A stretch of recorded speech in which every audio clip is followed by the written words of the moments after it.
Hi, everybody. Dan Illman here, taking a look at race number 4 at Del Mar on Saturday. It is the Grade 3 red carpet handicap. We are going 1.375 miles, 3 turns around the Del Mar turf course. This race for fillies and mares. We take a look at this field, and it's really interesting that many of these horses are inexperienced at these longer distances. The horses that have established form going a long distance of ground, well, they're the horses you have to probably focus on first. Siberian Iris, the number 8, she won the CTT and TOC stakes, going 1.375 miles at Del Mar over the summer meeting. Lost in Translation, gate-to-wire winner of an entry-level optional claimer at Del Mar during the summer meeting.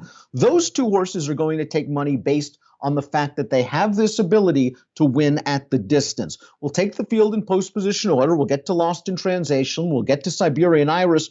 I'm going to start things off with the number 1, Vibrance, who to me is kind of an interesting new face in this division. She showed ability as a 2-year-old last year, second in the Chandelier behind Bellafina, third in the Breeders' Cup Juvenile Fillies. And then she went away after a dismal performance in the Starlet, and it took Michael McCarthy a long time to get her back to the races.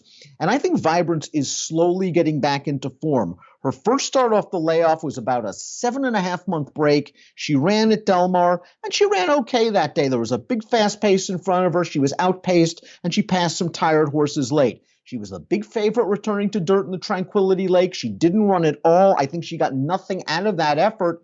So last time out, I'm kind of counting it as her second race back, and I think she ran well returning to the turf. She was up against a hot odds-on favorite, Raimundo's Secret, who's got big speed and stakes caliber ability. Vibrance was 3 wide throughout, made a move on the turn, just couldn't get to Raimundo's Secret that day. It was a good effort, career best 86 Beyer speed figure.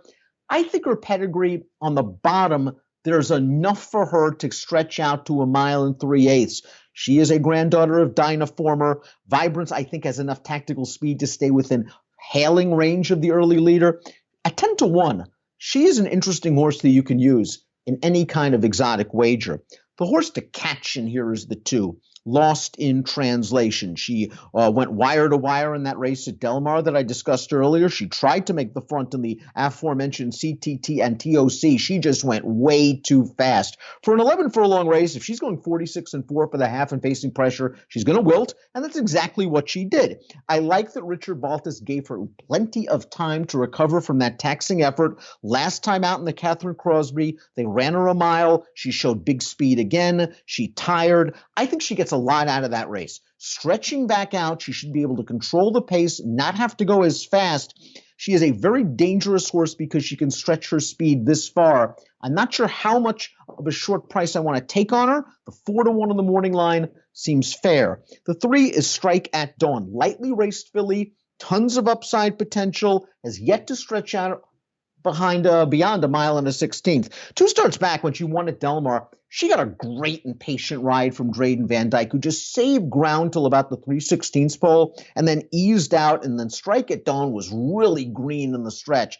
Must have changed leads 2-3 times. Didn't matter, just better than those horses. They ran her in the Autumn Miss last time out. Tough spot off a 3+ month layoff, and she just didn't really fire that day. I don't think that is an indictment against her as a potential stakes horse or a graded stakes horse. I just think she probably needed the race, and the race she won at Del Mar was second off the layoff, and her maiden win was her second lifetime start. So second-time form cycle seems to work well for the 3, Strike at Dawn. Again, I think she has enough pedigree to get this distance.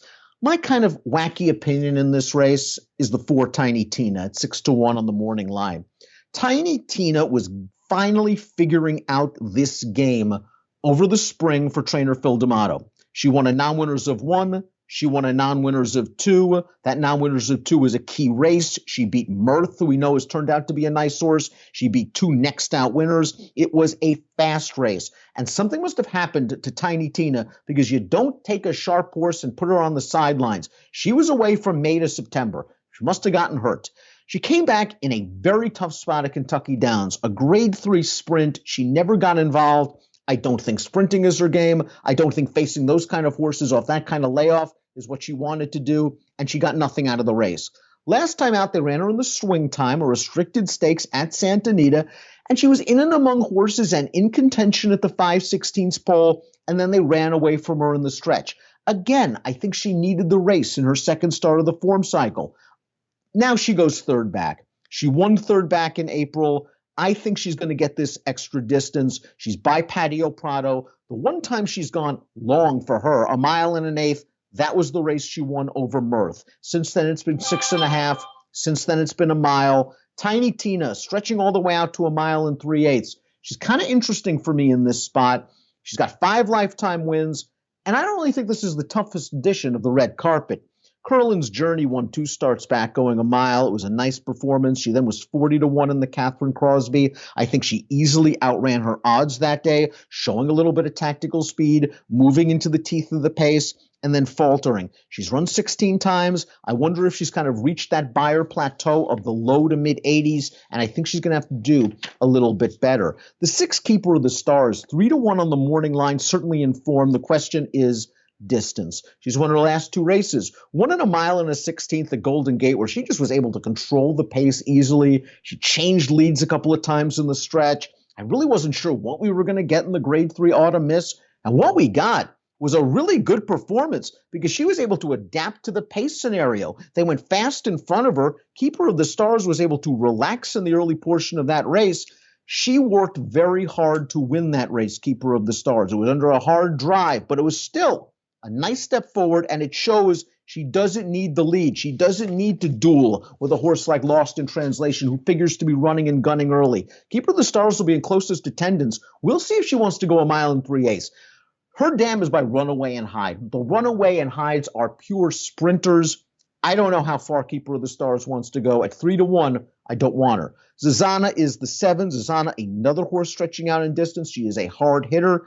8 lifetime wins. She's done very well for a mare that was claimed for a mere $8,000 in September of 2018. They made 10 times that alone in purse money in 2019. Just don't think of her as a graded stakes horse, and she's taken a big step up after getting beat in a non-winners of one other then. Here's Siberian Iris. She's 5-2. She makes a lot of sense. She won the CTT and TOC, but please be careful about that race. She got a big pace in front of her. She came from last. She was on her left lead all the way down to the wire, and she won it, but I think she had a lot of things go her way. I'm not sure the pace is going to be that fast this time around, and she ran fine in the Rodeo Drive last time out. Grade 1 race won by the aforementioned Mirth. Again, she went to the back of the pack. She picked up some tired horses in the lane. She's in good form. She's also coming off a 2-month layoff. She also needs a lot of pace. 5-2, a little too light. We take a look at my picks for the red carpet. I want a bit of a price. I think that Tiny Tina wants additional distance. I think she's racing herself back into shape for Phil D'Amato, and she's 6-1 on the morning line. She might even drift up a little bit.